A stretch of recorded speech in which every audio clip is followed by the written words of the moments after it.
Hello and welcome to part 2 of my presentation. We are now in chapter 8, which is about vision. There's 4 levels of people with vision, from wanderers, followers, achievers, all the way to leaders. Wanderers are kind of those who don't really know what they're doing. Followers kind of follow other people. Achievers, they do achieve their own personal goals, and then leaders, they inspire others to accomplish theirs as well. Some limitations with vision have to do with a lot of people who from the book, page 151, people who are just satisfied with where they are, they see no need or reason to think of anything new. People who are concrete thinkers versus abstract. People who are tradition lovers. People who are always perceiving problems, self-seekers, or always finding failure. So those kind of things kind of limit people's visions. Chapter 9 is about self-discipline. This is extremely important for a leader because if you can't self-discipline yourself, how are you going to discipline your employees and get them to cooperate and follow standards and procedures and guidelines? So the first thing with self-discipline is that you need to start with yourself. You need to start early. Don't keep putting it off for an unknown date. Start small. So don't if you see a problem within yourself, don't tackle all these big lists of things. So just start with one thing and start now. There's no other time like today. And then it goes on to describe people who are character-driven versus emotion-driven and how that relates to their self-discipline. So from the book, page 177, says character-driven people, they do right first and then feel good, whereas people who are emotion-driven people feel good first and then do right. So they won't do something if they don't feel like they should first. Some other things, character-driven people ask, what are my responsibilities, versus emotion-driven people ask, what are my rights? Character-driven people let their actions control their attitude, and then emotion-driven people let their attitude control their actions. So this is kind of like a self-reflection list to see where you fall, to see where you can improve on. The last chapter, chapter 10, was about staff development, which is probably the most important thing as a leader, because if you're not developing your staff, your company isn't growing, you're not improving, and you're just going to stay the same way as you always have been. So it talks about how to treat young or new employees who didn't have much experience and how to develop them into their full potential. So the first one says to believe in them, because that will encourage them to risk. If you show them, that will build their respect. If you love them, that will strengthen their relationships. If you know them, that will personalize development. If you teach them, that will enhance their growth.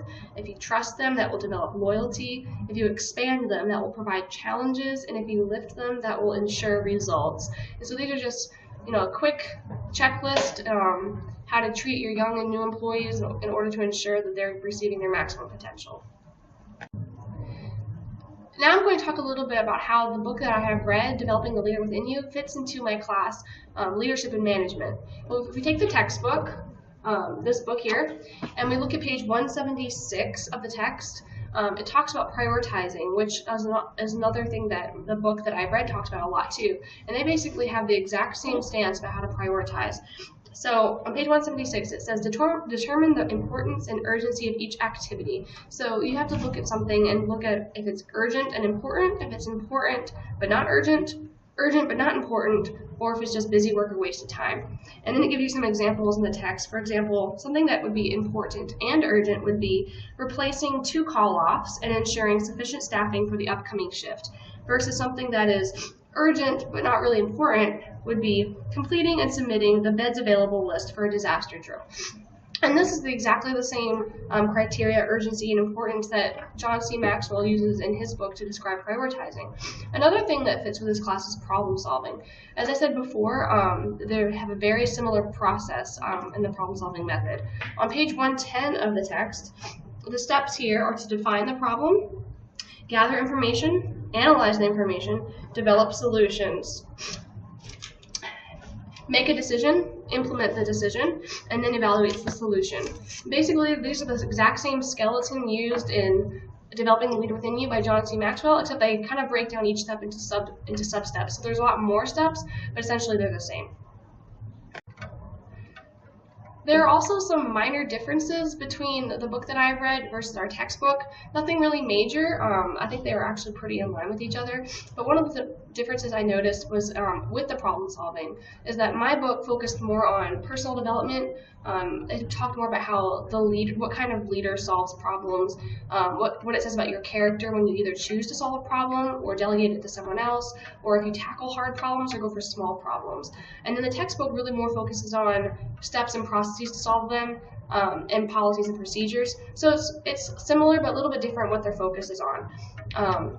Then staff development. My book focuses more on growth of the individual. So like if I'm a boss and I have an employee, what can I do to make my employee better so they become their best potential and make them a leader?